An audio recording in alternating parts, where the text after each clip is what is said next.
When deciding the direction as a group where we wanted to go with all of the questions, they all kind of were interesting, but the one that motivated us more was the question when Henry James first attempted to publish Daisy Miller in America. The editors rejected it because they saw it as insulting to Americans. What evidence for that point of view is present in the text? So we chose this question because the rejection that occurred when Henry James pitched this novel to America is nothing besides interesting, although it is easy to be understood given the negative traits the novel suggests towards American culture. The editors who rejected this novel is all belonging to America, meaning many people throughout the country felt that it was offensive towards their culture and their way of life, and it shows the negativity of the American culture. As mentioned in the scene of this video, In a scene of this video, a character, Winterbourne, says, "American men are the best." Another character, Mrs. Costello, she says, "But I really think you had better not meddle with little American girls that are uncultivated, as you call them. You have lived too long out of this country. You'll be sure to make some great mistakes. You are too innocent." Statements made throughout the novel is no doubt offensive toward American culture. They are stereotypical and judgmental. This novel reflects the view Henry James has towards American culture during his time, which is surprisingly close to many stereotypes we see of America today. This helps us realize that these stereotypes are not just symbolic, but they're an actual fact. Throughout the video, we plan to display these stereotypical traits and provide evidence for these in the novel. We will also discuss some biblical references displaying the connection between the worldview and Christian worldview we have today. Given the evidence we discovered, we can easily understand the stance editors took towards the publishing of the novel. National pride produces prejudice towards the nation of one's origin. Therefore, the publishers were territorial over the publication of Henry James' novel, Daisy Miller. Enjoy!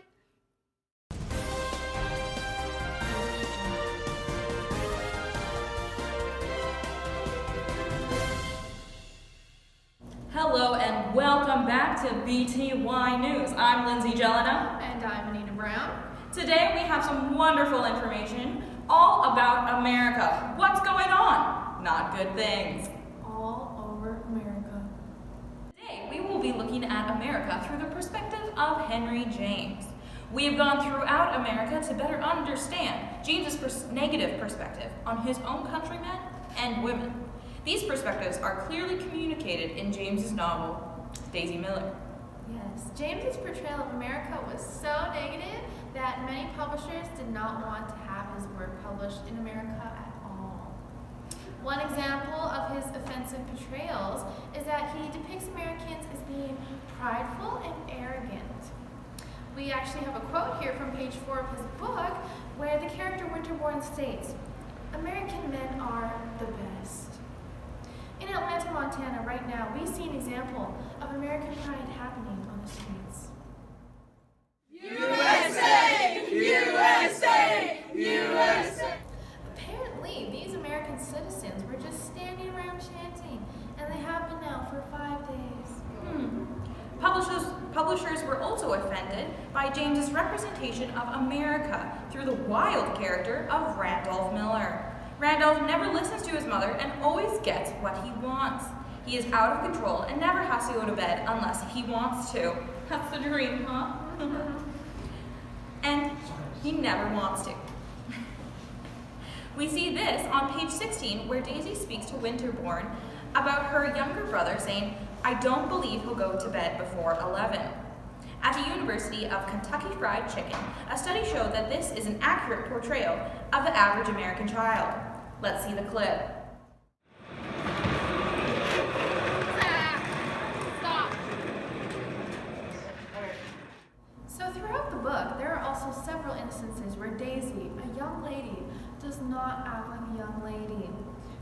around the town, acting very inappropriately and very flirtatiously.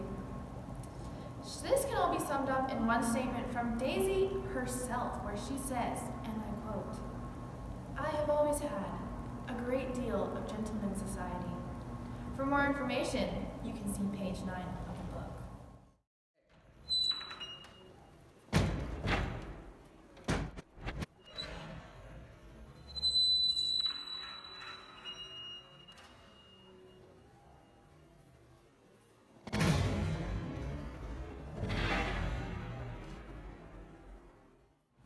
On the other side of this equation and relationship, we see James negatively portraying American males as being primarily focused on the appearance of women. Many passages throughout the book, Winterbourne is merely admiring Daisy's form while simultaneously ignoring her poor manners and behaviors.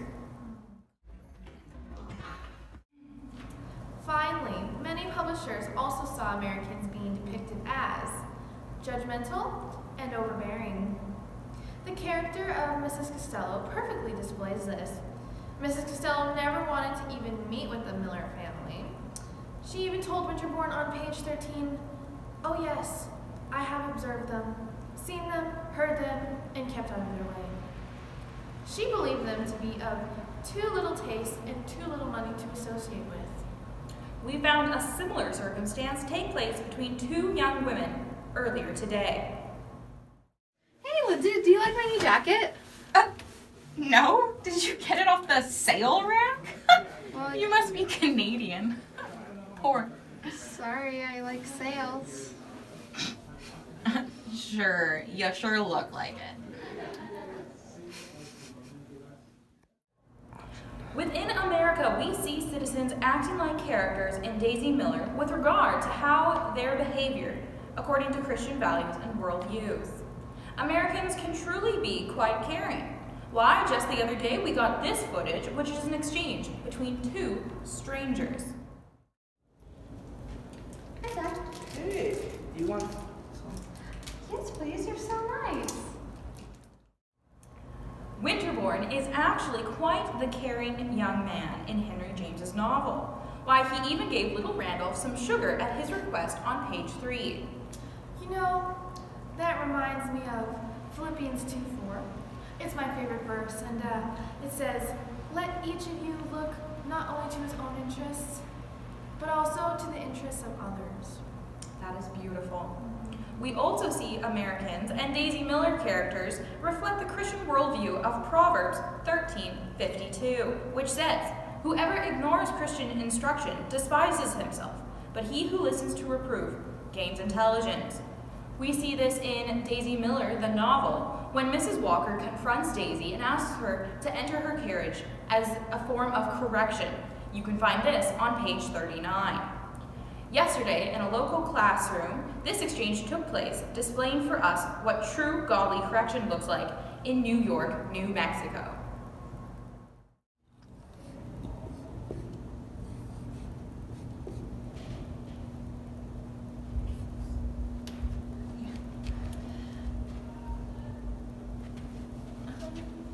That's not right. Right? That's not.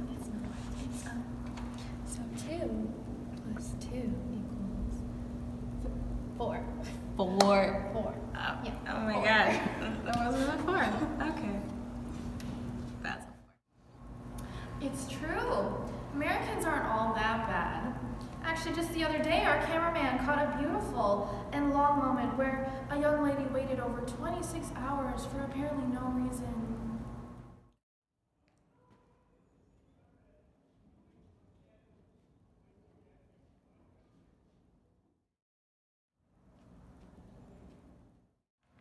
I completely agree why in Daisy Miller, Winterbourne was gorgeously patient with young Miss Daisy. I believe it's on page 32 where it reads, "My dearest young lady," cried Winterbourne with eloquence, "have I come all this way to Rome to encounter your reproaches?" That's right. Winterbourne goes all the way to Rome for Daisy's sake. That is so like the Bible passage. Better a patient person than a warrior. One with self-control than one who takes the city, found in Habakkuk 2:3. But, you know, I wouldn't say the characters are all good, and the American people are certainly not all good. Just the other day, a unseen camera person caught this disturbing footage.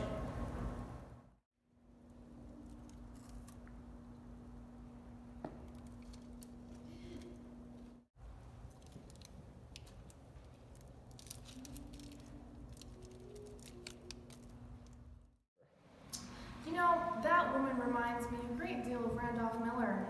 In page 3, he seems to only want candy, complain about European candy, and eat candy. He said, "America has better candy. I can't get any candy here. Any American candy. American candy's the best candy." You know, I was reading my Bible just the other day, and it actually says, "A discerning son heeds instruction, but a companion of glutton disgraces his fathers." That can be found in Proverbs 28, verse 7. Wow. It's true, you know, I was actually reading my Bible the other day as well, and I read Proverbs 16:18, which says, "Pride goes before destruction, a haughty spirit before the fall." I think this is one of America's greatest flaws, that they perceive to be one of their strengths. Yeah. So here we've gotten footage of a common group of people participating in singing their national anthem. Oh, say, can you see by the dawn's early light what so proudly we Young Randolph Miller also demonstrates his pride in his country. He tells Winterbourne that, "My father's in a better place than Europe. My father's in Schenectady," which is found on page 7. Similarly, Randolph displays very poor behavior by disobeying his mother about going to bed at a proper hour. One very important commandment is commandment number 5, found in Exodus 20, verse 12, which says, "Honor your father and your mother, so that you may live long in the land that the Lord your God is giving you." Randolph does not respect his mother very often. This is clear on page 19, which is a conversation between Daisy and her mother, which says, "Did you get Randolph to bed?"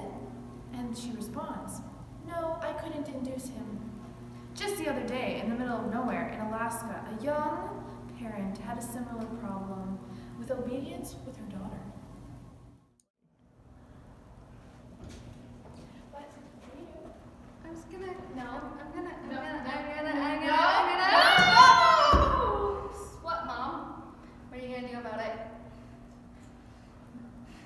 What are you gonna do?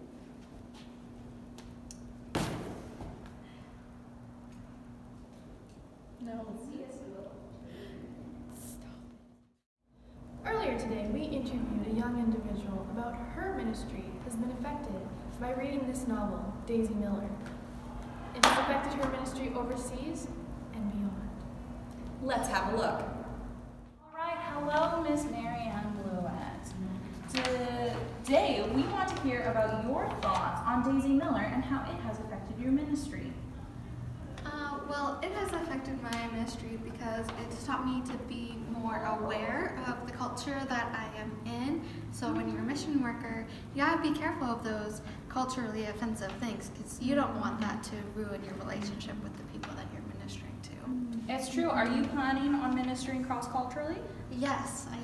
Oh, wow, that is amazing. You know, that point reminds me of a scripture, 1 Peter 2:17. Okay. Okay, very nice. Any other thoughts on Daisy Miller? Well, she is a very crazy person. She kind of needs to be rung in a little bit because she has 2 men on her arm and she's just flaunting it about. And Mrs. Walker is she's from that culture, so she's trying to teach Miss Daisy how to correct that behavior and be more appropriate. That's true. I believe it's page 38. Oh. Where the interaction occurs with Mrs. Walker and Daisy. Oh, what a wild child indeed. And also being aware of the culture that you're in, you also should obey authority that you're surrounded around. Because if I just go into a place and someone already has a leader and then I declare myself as a leader, they're not going to appreciate that very much, you know? That is true. That is true. So, for instance, Daisy, she just comes into a culture that Miss Walker has lived in. She kind of probably regards herself as a patriarch or something like that. And Daisy needs to learn. You know, one thought I had while reading this book is the importance and need for caring for children, like even little Randolph. What a rambunctious little guy. He needs some help. It's true. All right, well, I'm seeing the light here, so it looks like, unfortunately, that's all the time we have today. Thank you so much for coming in here. Thank you for having me. Yes. All right, that is all we have for you today, folks. This is BTY News. I'm Lindsay Jelena. And I'm Anita Brown, and that's how the cookie crumbles.